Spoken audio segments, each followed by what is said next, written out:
Hello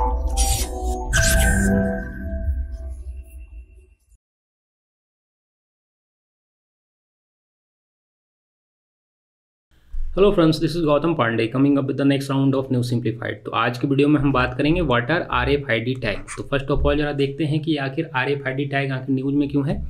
देखिए, recently government of India ने decide किया है कि फोर्थ कमिंग अमरनाथ यात्रा पिलग्रिम्स को ट्रैक करने के लिए वो RFID टैग को यूज करेगी। तो इस वीडियो में हम RFID टैग क्या होता है, उससे रिलेटेड जितने भी इंपॉर्टेंट फैक्ट हैं, कॉन्सेप्ट हैं जो हमारे एग्जामिनेशन पॉइंट ऑफ व्यू से इंपॉर्टेंट हो जाते हैं, उन्हें डिस्कस करेंगे। तो चलिए शुरू करते हैं। सबसे पहले जरा RFID टैग के विषय में समझते हैं।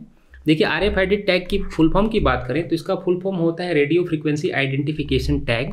ये एक वायरलेस टेक्नोलॉजी है जो ट्रैक करती है किसी भी ऑब्जेक्ट को, और इसमें बेसिकली रेडियो फ्रीक्वेंसी को, रेडियो वेव को यूज किया जाता है। देखिए, इसमें मेन दो ऑब्जेक्ट होते हैं, एक होता है RFID टैग और दूसरा होता है RFID रीडर।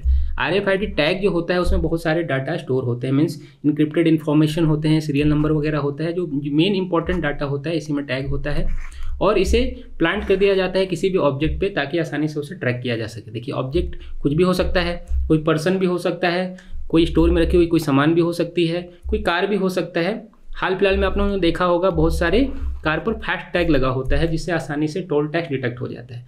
तो सिमिलर समझिए, RFID का एग्जाम्पल आप फास्ट टैग को मान सकते हैं। ये पूरे के पूरे RFID टेक्नोलॉजी पे ही काम करता है। अब बात करें जरा RFID की हम टाइप की, तो RFID टैग टू टाइप का होता है, एक होता है एक्टिव टैग और एक होता है पैसिव टैग। जरा हम डिटेल में नहीं जाते हैं, बेसिक समझकर आगे बढ़ते हैं। देखिए, अगर फंक्शन की बात करें तो ये फंक्शन करता है रेडियो फ्रीक्वेंसी पे। जैसा कि हमने कहा कि मान लिया RFID रीडर है और किसी ऑब्जेक्ट पे RFID टैग को पोस्ट किया गया है, तो ये एक फ्रीक्वेंसी जो रेडियो वेव्स वगैरह होती है उससे सेंड करती है, और इससे जितने भी डाटा हैं उन्हें फिर वापस इस पर सर्कुलेट हो जाता है और ये डाटा किसी भी मेन स्टोरेज में जाकर स्टोर हो जाता है।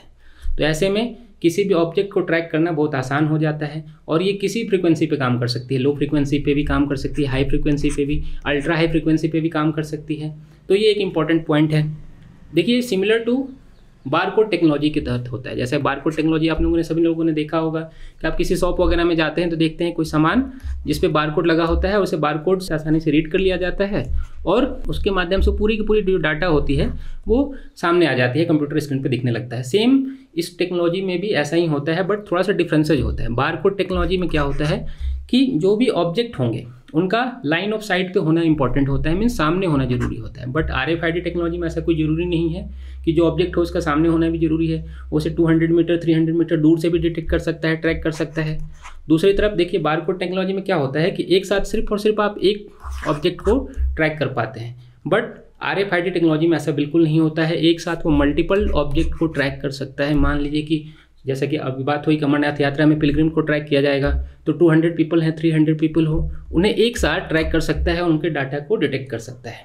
तो ये इंपॉर्टेंट हो जाता है डिस्कस करना, मे भी आने वाले प्री में क्वेश्चन बन सकता है।